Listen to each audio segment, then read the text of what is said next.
What's up, buddy? So today we're taking a look at Rollcage, and which settings looks the best for this game in DuckStation.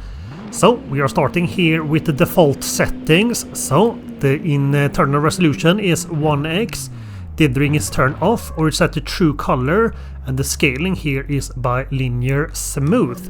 And yeah, this is fairly faithful to how it would look on original hardware, and yeah, I would say it looks alright.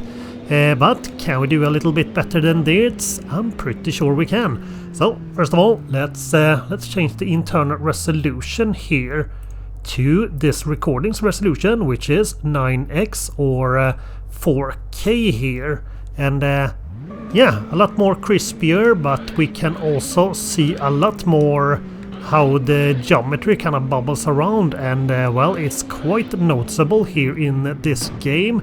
So to fix those things, we do have geometry correction here, which should help quite a bit with that. So let's turn that on. There we go. And yeah, that make things a lot better in terms of how the 3D objects kind of don't bubble around as much. We do, on the other hand, in this game have kind of how the 3D objects kind of get more detailed as it gets closer, and when we go with a good internal resolution like this, it is quite noticeable here. And yeah, some areas are a lot more noticeable than others, but yeah, we can't really do much about that here. So yeah, this still looks pretty alright here. I would say the graphics looks fairly consistent here even when you increase the internal resolution. So I would say this looks fairly well here for this game. I'm usually not the biggest fan of just increasing the internal resolution, but yeah, again, this looks alright.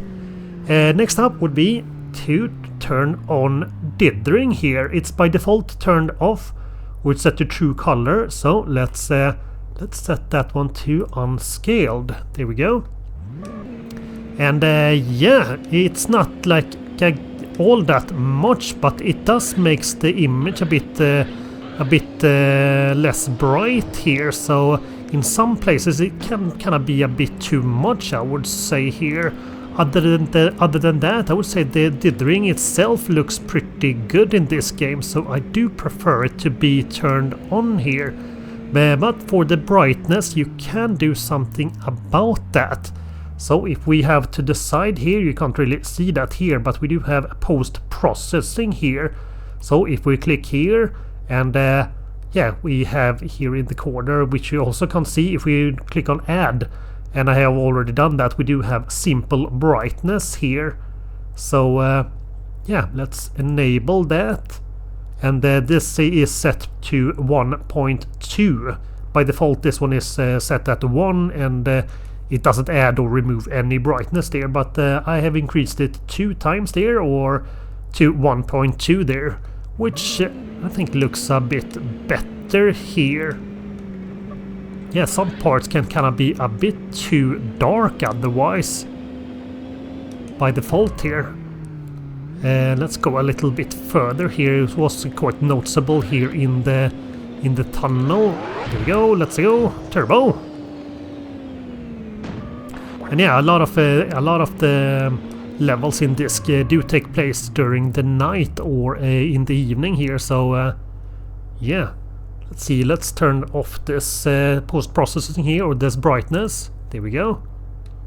Yeah, I would say this, well, it still works here, but I think it's a little bit too much here. So yeah, this extra brightness here helps a bit. So yeah, that's pretty lovely. But let's go back to graphics again.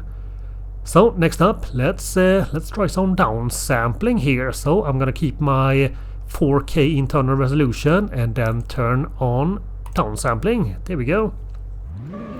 And what this does here is that the internal resolution is still 4K here, but that is then downsampled back to the native resolution, which is a fairly good alternative here to the default settings. I think this looks pretty nice. I'm not sure if it's all that much better than the default settings for this game, but no, it's still alright. if we want it to be a little bit more pixelated instead of a little bit blurry as it is now, we could change the scaling here from bilinear smooth to nearest neighbor.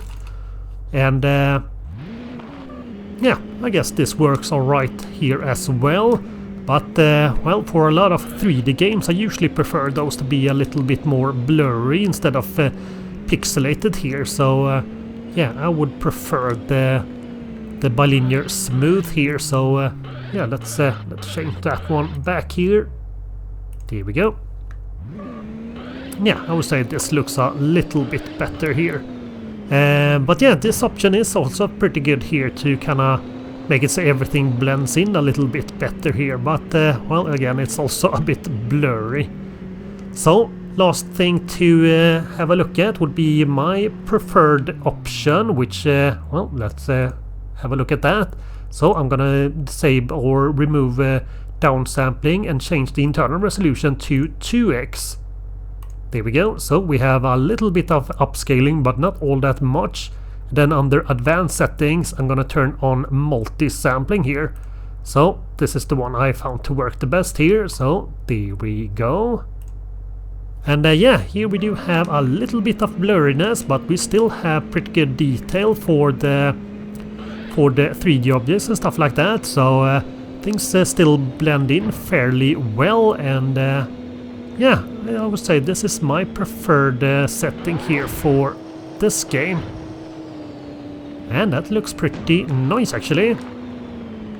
And as a last thing here, we should also have a look at widescreen rendering here. So yeah, let's get to a little surface there. There we go. Yeah, let's try widescreen rendering next here. Alright, well, here we go. This is 16 by 9 widescreen, and yeah, this works very well for this game. You don't really have much in terms of things popping into existence of the edges of the screen, which is not too unusual for if you turn on widescreen for old PlayStation 1 games that are not really built for it. But yeah, for this game it works very well. And well, let's also have a look at ultra wide widescreen. So here is 20 by 9. The recording here is still 16 by 9, so do still have some, or we do get these edges here. But as we can see, this also works very well here, so lovely. Let's also change the camera. That doesn't really make much of a difference here. It still looks very nice. Well, we did have a little bit there in the background. We can see kind of how the world kind of builds up in the edges of the screen there, but well, the environment itself here still looks very well. Let's go back to 16 by 9. There we go. So yeah, this still works very well here. So lovely. And well, I guess this will be it for this video. You all stay awesome, and I see you in the next one. Bye bye.